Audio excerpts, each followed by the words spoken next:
Hope you're convinced with the first question. Sure I am. Thank you. Very good. Thank you. 50% I won you over. Now next 50%. Your second question was, decades earlier, centuries earlier, there was no clock. No way to keep time. So we could justify that giving azan was right. Now everything is there, clock is there, time is there. So why do we have to give the azan? Very good question. See, the reason we give the azan is for many things. One thing is to tell everyone it is time. You tell me one thing. Everyone has a watch during examination. Yet the teacher rings the bell, time is up. So you tell the school teacher, why are you ringing the bell that the period is up? Everyone has a watch. To tell everyone, finish, time is up, next period. So today when we have the azan, you can have a big clock also, or you can have a big ghanta, a big bell. But our Prophet said, bell is not good. Therefore in Christian you have bell, some religion you have the drum. The Prophet said no, this is not good. No drum, no bell. Someone suggested human voice, he liked it. So better than the drum or we have called human voice, and our azan has a message. The bell, sometimes the bell in the school has a message, period is up. Sometimes the bell has a message, period is starting. Sometimes the bell has a message, different message. That fire alarm, run away. You understand, no? Bell cannot speak. You read the bell, okay, fire is there, run away. In the azan, it has a message. It says, Allahu Akbar, Allahu Akbar. Allah is the greatest. God is the greatest, 4 times. Allahu Akbar, Allahu Akbar. There's a message.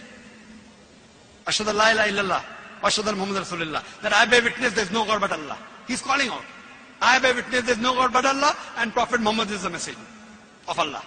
Hayya salah, hayya salah. Come to salah, come to salah.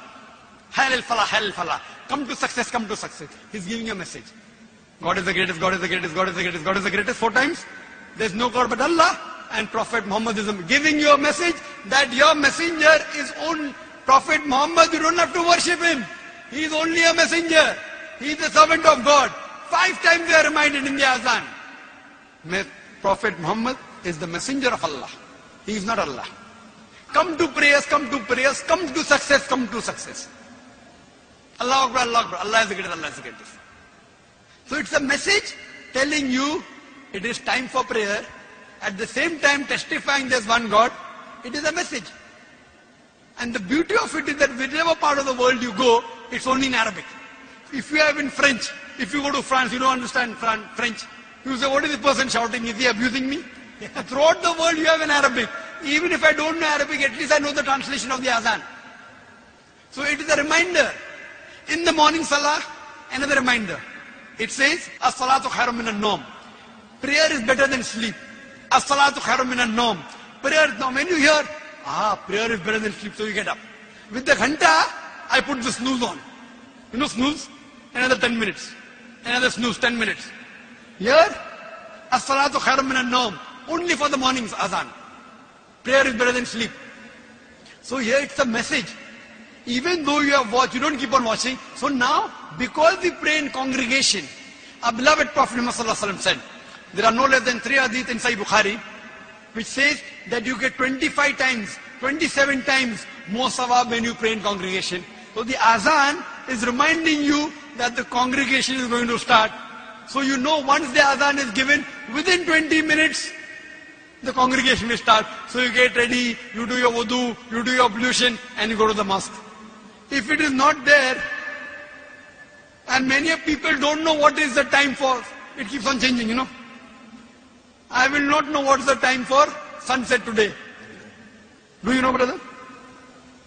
Do you know the time for morning sunrise in Dubai? It changes every day. So what is it? Not offhand, no. Most of the people here will have rough idea. So, though you are a scientific person, you have a watch. If the azan is there, now it is time, I'll go for prayer. So even in the age of science and technology, it's a reminder. And besides the reminder, it's giving you a message. It's calling you towards the truth, it's calling you towards success. So that's the reason, even 100 years, 1000 years back it was correct. Even today it is correct. And even tomorrow it will be correct. Hope this convinces you. Thank you kindly. So at least in this question I won you over. Yes, you have. Thank you. Inshallah. And I pray to God to guide you and to guide me also. Thank you. The next question from the sister's mic. Assalamu alaikum, Brother Zakir. My question is, as a Muslim wife, I know my duty is not to serve my husband's parents. But if his mother is living with us and she is heart patient and when he's not around, what is my duty as a Muslimah? Sorry, sister, your name and occupation before that? Yes, my name is Alia Rashid Ahmed. I am a housewife, a mother of 4. Sisters asked the question, I know it is not the duty of a Muslim woman to serve the parents of the husband. But if my mother-in-law is sick and if I take care of her, what is the ruling? Sister, you have a misunderstanding. Where does the Quran say that you cannot serve the parents? Was due to go to the brother, so we'll have the next question from the front mic. Good evening, Dr. Nayak. This is Sanjay Thakkar here. First of all, with all due respect to all my Muslim brothers and sisters here, I'll just rest with 2 questions. My first question to you, Doctor, is, Islam and the Quran condemns idol worship. Yet, in the Kaaba, people... Now, you had mentioned that one of the 20 misconceptions, first 13 that you had covered, I wasn't here at that time, so I missed it. So that's my first question. My second question to you is, the concept of azan. From what I understand, the concept of azan came many, many decades or centuries back when there was no clock, there were no, way to actually decide what time of the day it is. And the only way people would realize that it's this time of the day for this prayer was based on azan. Now, obviously, that's not the case now. We have clocks and we have... So then why is there azan 5 times a day, even in this day and age? These are my 2 questions. Brother asked 2 questions. The first question the brother asked is, which he said it comes in the first 13. It was the 11th most common question or misconception in the mind of the non-Muslim, that if Islam is against idol worship, why do you bow down to the Kaaba when you offer salah? No Muslim ever worships the Kaaba when you offer salah. Kaaba is the Qibla. It's the direction. We Muslims, we believe in unity. Now when we offer salah, suppose you want to offer salah here. Some will say, let's face north. Some will say south. Some will say east. Some will say west. For unity, Allah says in the Quran, Surah Baqarah, that wherever you are, face towards the Kaaba. So Kaaba is the Qibla, it is the direction.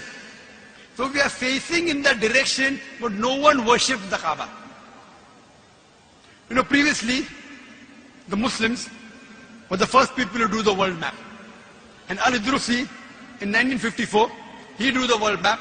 North Pole down, South Pole was on top. And Kaaba was in the center. The Western cartographers came and they turned the map upside down.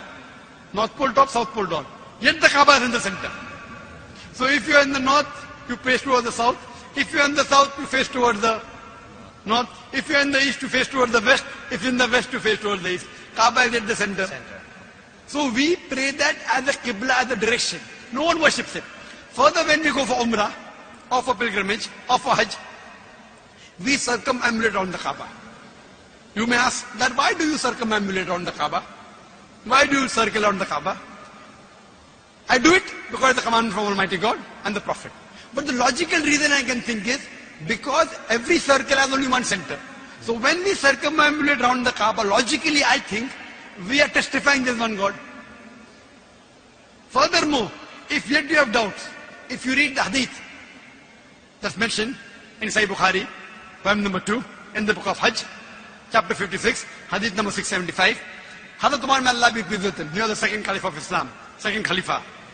He said that this black stone pointing at the Hajar Aswad, black stone, it can neither benefit me, it can neither harm me. Just because my Prophet kissed it, I'm kissing it. This statement that this black stone can neither harm anyone nor benefit anyone is sufficient to prove that the Muslims don't worship the Kaaba. Furthermore, at the time of the Prophet, there were Sahabas, there were companions of the Prophet who stood on the Kaaba and gave the azan. No idol worshipper will ever stand on the Kaaba and give the azan. Proving that no Muslim ever worships the Kaaba, it's only the Qibla, it's a direction. Coming to a second question.